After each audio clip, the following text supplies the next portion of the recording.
ऐसे ही उपाध्याय श्री पुष्कर मुनि जी महाराज साहब का गुरु पुष्कर तीर्थ धाम सेमटाल में बन रहा है।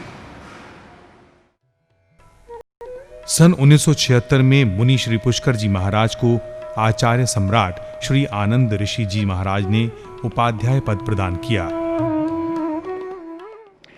गुरुदेव श्री का खास करके ये था कि हमारा शिष्य परिवार जो हैं वो अच्छे विद्वान बने, शिक्षक बने, लेखक बने और वक्तृत्व कला में होशियार बने।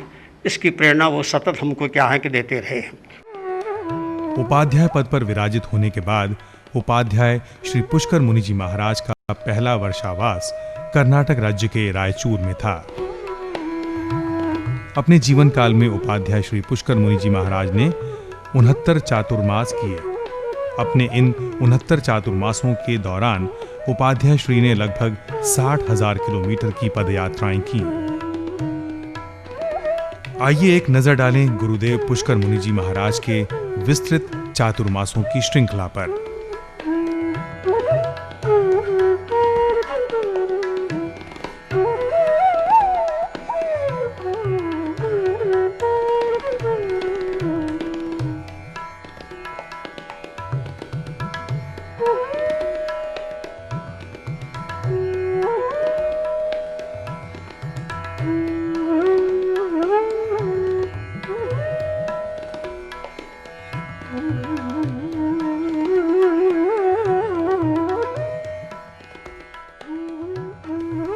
सन 1984 का प्रसंग है।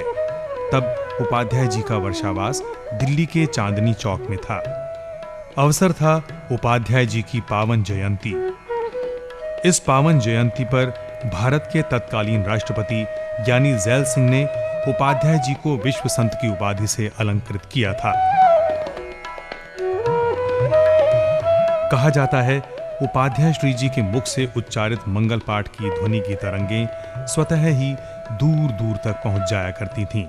हरि मंगलम हरियंता मंगलम सिद्धा मंगलम साओ मंगलम केवली पनंतो तमो मंगलम चितारी लघुत्तमा हरियंता लघुत्तमा सिद्धा लघुत्तमा साओ लघुत्तमा केवली पनंतो धमो लघुत्तमो चितारी शरणं भवज्जामि हरियन्ते शरणं भवज्जामि सिद्धे शरणं भवज्जामि साओ शरणं भवज्जामि केवली पुनन्तं धमं शरणं भवज्जामि। ये चार शरण दुख हरण जगत में और न शरणा कोई होगा जो भव प्राणी करे आचरण उसका ये भी कहा जाता है कि उनका मंगल पाठ सुनकर भक्तों की मनोकामना पूरी हो जाया करती थी। उपाध्याय श्री सन 1962 के बाद से नवकार महामंत्र का जाप किया करते थे। नमो वरियंतानि नमो सिद्धानि नमो आयर्याणि नमो बुद्धानि नमो लोकसंसारणि एसो पंच नमोकारो संवत्सव प्रणसनो मंगलानं च समृद्धिं परमं हवै मंगलम्।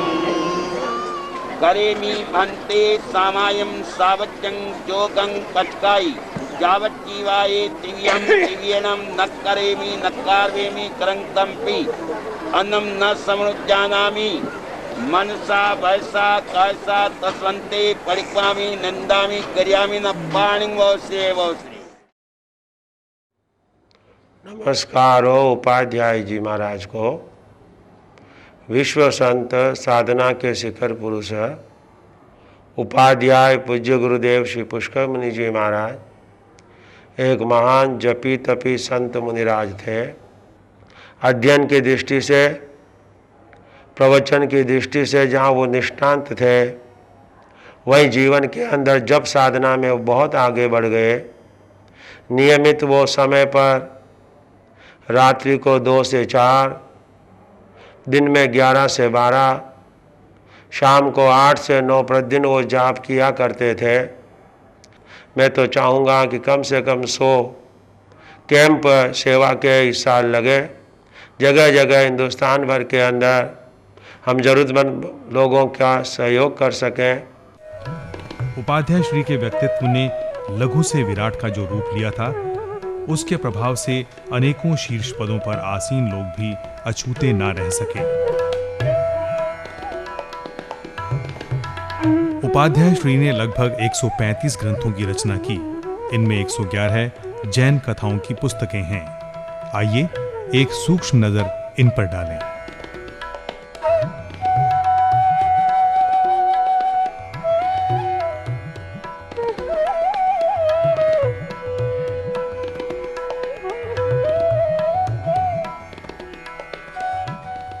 शिक्षा के प्रचार प्रसार के प्रति गुरु पुष्कर मुनि जी महाराज का लगाव देखते ही बनता था।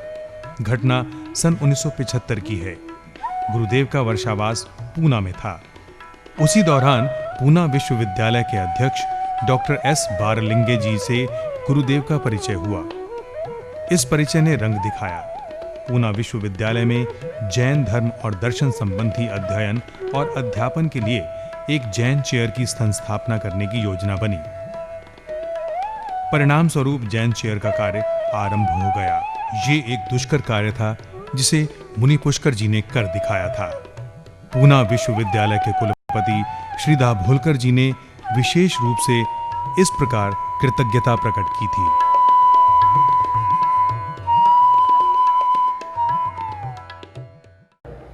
साधना के शिखर पुरुष विश्व संत उपाध्याय पूज्य गुरुदेव श्री पुष्कर मुनि जी महाराज का जीवन रूप संपन्न और गुण संपन्न दोनों ही वे थे।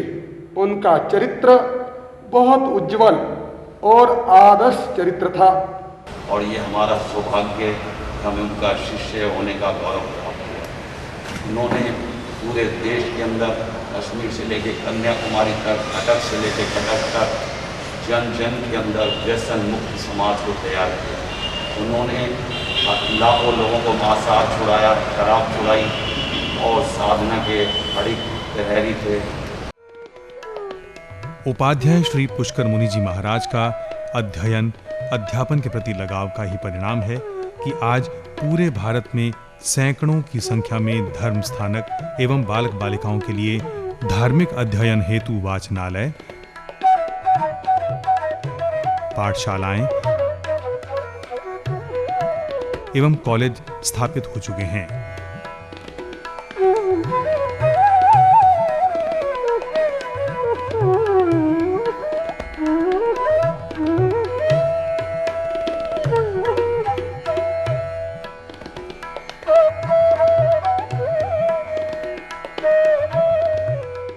उपाध्याय श्री ने 32 आगमों का 52 बार स्वाध्याय किया।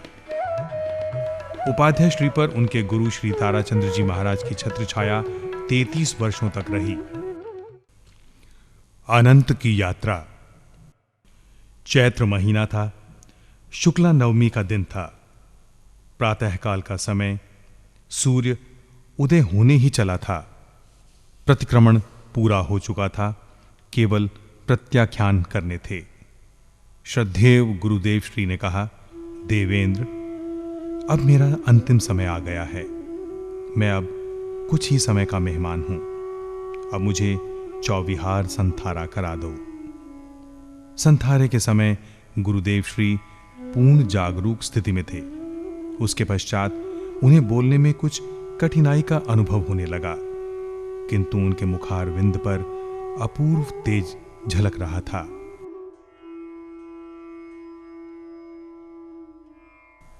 वे प्रशांत मुद्रा में जिस स्थिति में सोए हुए थे, उसी स्थिति में बिना हिले डुले सोते रहे। सारे शहर में एक नई हलचल प्रारंभ हो गई। जिसने भी सुना वो दौड़कर ग्रंथालय में पहुंच गया। सभी साधु साध्वियों, श्रावक और श्राविकाओं का अपार जमघट वहां पर हो गया। मधुर स्वर से नवकार महामंत्र का जाप भी प्रारंभ हुआ। नमो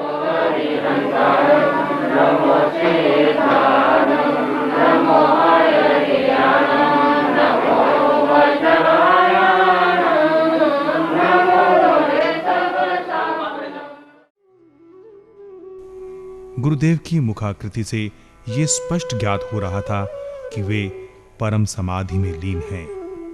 रात्रि के 9:18 पर ये ज्योतिशिखा निस्पंद हो गई।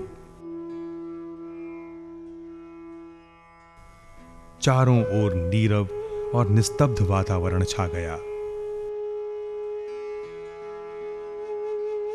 सभी उस ज्योति पुरुष के पार्थिव तन को देख रहे थे।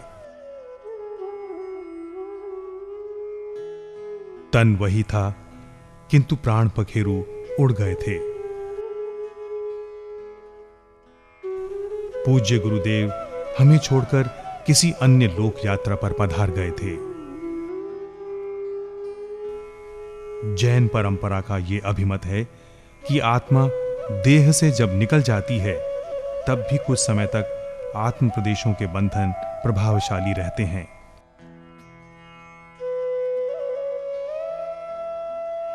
अड़तालीस मिनट के बाद श्रमण संघीय मर्यादा के अनुसार गुरुदेव के शरीर को बिठाया गया। नए वस्त्र उन्हें पहनाए गए। नया चोल पट्टा, नई पछेवड़ी और नई मुख वस्त्रिका। गुरुदेव का पार्थिव शरीर प्रवचन हॉल में रखा गया था। सभी कुछ था, पर गुरुदेव श्री का सानिध्य नहीं था और उनके अभाव में सब सूना सूना लग रहा था।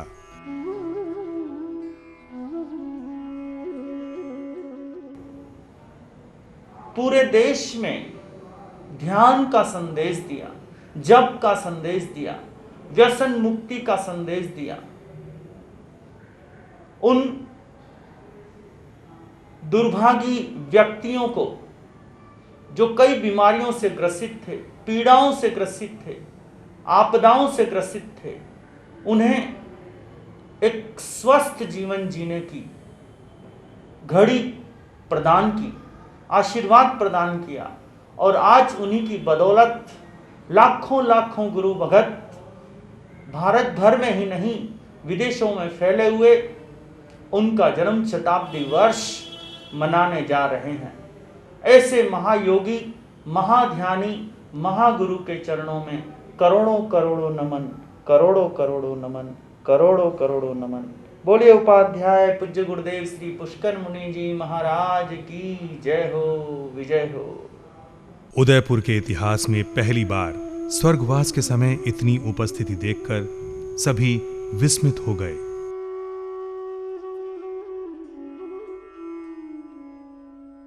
महाप्रयाण यात्रा, हाथी घोड़ों पर बैठे हुए श्रद्धालु सिक्कों की बरसात कर रहे थे। उसके पीछे कई बैंड भी थे। दिनांक 5 अप्रैल को चैत्र शुक्ला तेरस के दिन उदयपुर श्री तारक गुरु ग्रंथालय से 11 बजे महाप्रयाण यात्रा आरंभ हुई। मुख्य स्थलों पर होती हुई महाप्रयाण यात्रा आगे बढ़ रही थी। महाप्रयाण यात्रा में लाखों लोगों ने भाग लिया। जब तक सूरज चांद रहेगा, पुष्कर गुरु तेरा नाम रहेगा। नील गगन का एक सितारा, गुरु पुष्कर को नमन हमारा।